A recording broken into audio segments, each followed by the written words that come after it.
할렐루야. 주님께서 오늘도 여러분 모두에게 평강 주시기를 소망합니다. 2023년 5월 25일 목요일입니다. 오늘 우리가 함께 나눌 말씀은 민수기 35장 22절에서 34절까지의 말씀입니다. 악의가 없이 우연히 사람을 밀치거나 기회를 엿봄이 없이 무엇을 던지거나 보지 못하고 사람을 죽일 만한 돌을 던져서 죽였을 때에 이는 악의도 없고 해하려 한 것도 아닌즉 회중이 친자와 피를 보복하는 자 간에 이 규례대로 판결하여 피를 보복하는 자의 손에서 살인자를 건져내어 그가 피하였던 도피성으로 돌려보낼 것이요 그는 거룩한 기름 부음을 받은 대제사장이 죽기까지 거기 거주할 것이니라. 그러나 살인자가 어느 때든지 그 피하였던 도피성 지경 밖에 나가면 피를 보복하는 자가 도피성 지경 밖에서 그 살인자를 만나 죽일지라도 피 흘린 죄가 없나니 이는 살인자가 대제사장이 죽기까지 그 도피성에 머물러야 할 것임이라. 대제사장이 죽은 후에는 그 살인자가 자기 소유의 땅으로 돌아갈 수 있느니라. 이는 너희의 대대로 거주하는 곳에서 판결하는 규례라. 사람을 죽인 모든 자, 곧 살인한 자는 증인들의 말을 따라서 죽일 것이나 한 증인의 증거만 따라서 죽이지 말 것이요 고의로 살인죄를 범한 살인자는 생명의 속전을 받지 말고 반드시 죽일 것이며 또 도피성에 피한 자는 대제사장이 죽기 전에는 속전을 받고 그의 땅으로 돌아가 거주하게 하지 말 것이니라. 너희는 너희가 거주하는 땅을 더럽히지 말라. 피는 땅을 더럽히나니 피 흘림을 받은 땅은 그 피를 흘리게 한 자의 피가 아니면 속함을 받을 수 없느니라. 너희는 너희가 거주하는 땅, 곧 내가 거주하는 땅을 더럽히지 말라. 나 여호와는 이스라엘 자손 중에 있음이니라. 아멘. 9절부터 시작된 도피성에 대한 설명이 계속 이어지고 있습니다.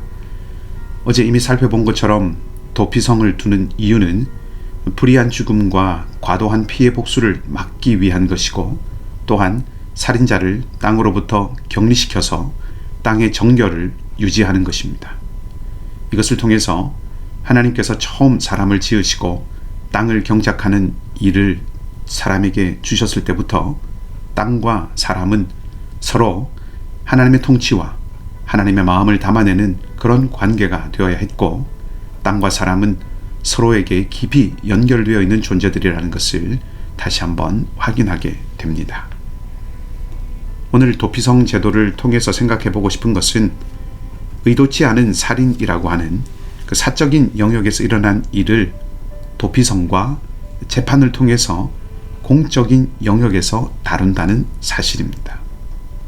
사적 영역에서 일어난 일을 공적인 자리에서 다룬다고 하는 것은 발생한 일을 적절하게 다루고 피해 보복의 악순환이 생기지 않게 하는 장치라고 말씀드릴 수 있습니다. 도피성은 우리가 잘 알듯이 고의적으로 살인을 한 것이 아닌 사람들, 그런 사람들이 보호받는 곳이기는 하지만 사실은 가해자 그리고 피해자 두 편의 사람들, 그 양쪽 사람들 모두를 보호하는 곳입니다. 양쪽 모두 서로의 입장을 생각해보고 상대방을 생각해보고 그래서 내가 어떻게 해야 하는지를 발견하고 그 발견한 것들을 의지적인 노력으로 지키게 하는 제도이기 때문입니다. 이렇게 말씀드릴 수 있는 이유는 26절과 27절 때문입니다. 도피성으로 도망을 친 사람은 재판을 받게 되지요. 그래서 자신이 고의성이 없었다는 것을 공적으로 증명하고 확인받습니다. 그렇게 해서 그는 자신의 생명을 보전하게 됩니다. 그런데 그렇게 고의성이 없다는 것을 확인받고 난 후에도 이 사람은 도피성을 나가서는 안 되었습니다. 만약 도피성을 나간다면 허무하게 희생을 당한 사람의 가족이나 친지 중에 고엘의 역할을 하는 사람이 도피성 밖으로 나온 그 사람을 죽여도 아무런 문제가 없습니다. 자, 이것은 나는 비고의성을 인정받았지만 그래서 법적으로는 처벌받은 이유가 없지만 희생당한 사람의 가족이나 친지들의 입장을 헤아리면서 살아야 한다는 것을 우리에게 말해주는 것이죠. 나 중심으로 결정하고 나 중심으로 판단하고 사는 삶에 제동을 거는 사회적 장치라고 할 수 있습니다. 그렇게 함으로써 고의성이 없는 이 사람이 도피성 안에서 보호도 받지만 이 사람이 사실상 유배 생활을 하는 것을 통해서 허무하게 희생당한 사람의 가족이나 친지의 사적인 복수심을 누그러뜨리게 합니다. 재판을 받고 고의성이 없다는 것이 입증되었다고 해도 희생자의 가족들의 감정이 그 즉시 안정되는 것이 쉽지 않다는 것을 고려한 조치이기도 하다는 것이죠. 그 감정을 배려하는 것을 통해서 사적 복수심을 공동체의 안전을 마련하는 것으로 그렇게 성화시키게 만드는 그런 역할을 합니다. 그래서 그 승화된 것을 통하여서 살인자와 희생자 모두를 보호하고 지켜내는 것이죠. 피해 보복이 허락되는 고대 사회에서 생명 존중에 대한 가치를 지켜내는 제도가 바로 이 도피성 제도라는 것을 보여줍니다.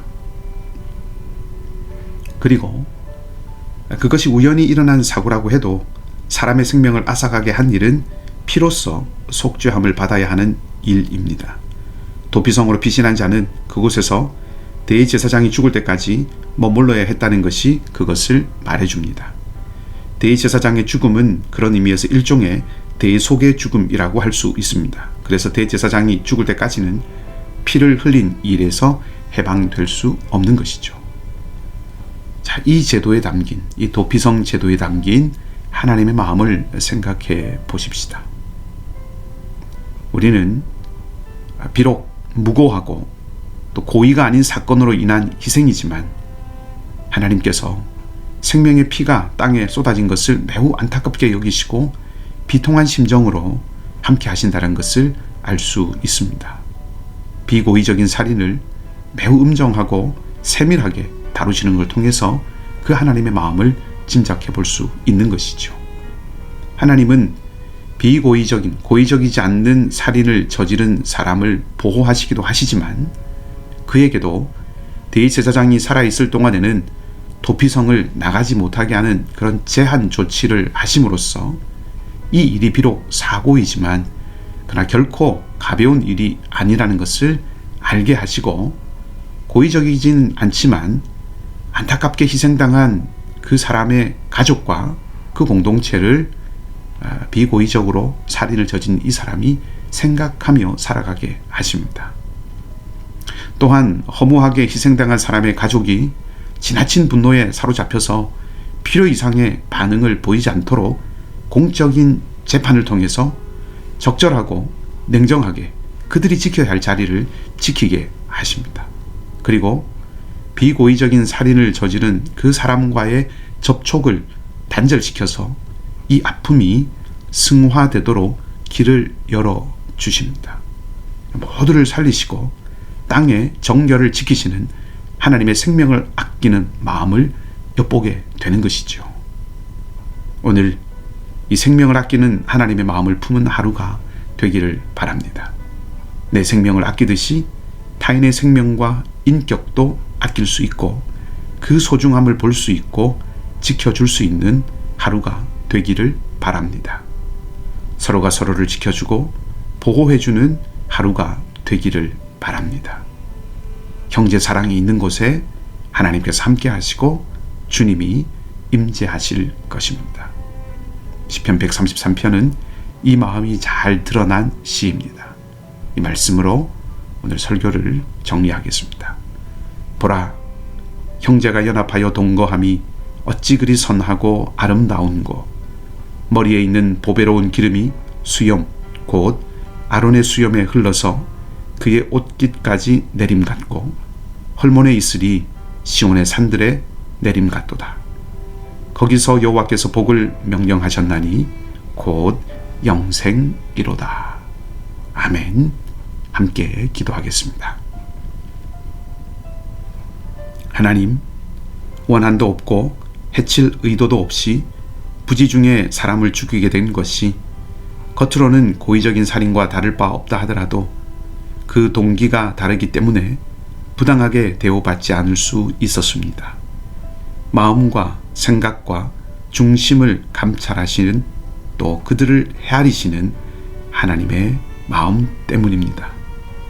우리가 얼마나 타인의 마음을 헤아려 보는지 겉으로 드러난 행동과 사용되는 언어에 지나치게 끌려가고 있는 것은 아닌지를 다시 생각해 보게 됩니다. 고의적인 살인은 엄격하게 다루고 무고한 살인은 방지하고 한계 없는 사적 보복은 금하시는 하나님의 마음이 형제 사랑에 이어지고 있음을 기억하고, 오늘 우리 하루의 삶이 내 생명과 타인의 인격을 모두 보호하고 살리는 그런 선택으로 이어지는 하루가 되기를 원하오니, 성령께서 우리와 함께 하시고 주님의 마음을 품게 하여 주시옵소서. 우리 중에 연약한 형제와 자매들을 기억하여 주시고, 생명의 주님께서 회복과 위로와 소망으로 임재하여 주시옵소서. 능하신 주님의 팔로 붙드시고 강한 주님의 팔로 지켜 주시옵소서. 사랑하는 우리 거스펠 식구들의 오늘 하루의 삶에 온전히 주님의 평강과 은총이 넘치기를 원하며, 좋으신 주님 예수 그리스도의 이름으로 기도하옵나이다. 아멘. 주신 말씀과 은혜를 기억하고 자유롭게 기도하시기 바라고요. 믿음으로 승리하는 복된 하루가 되시기를 소망합니다.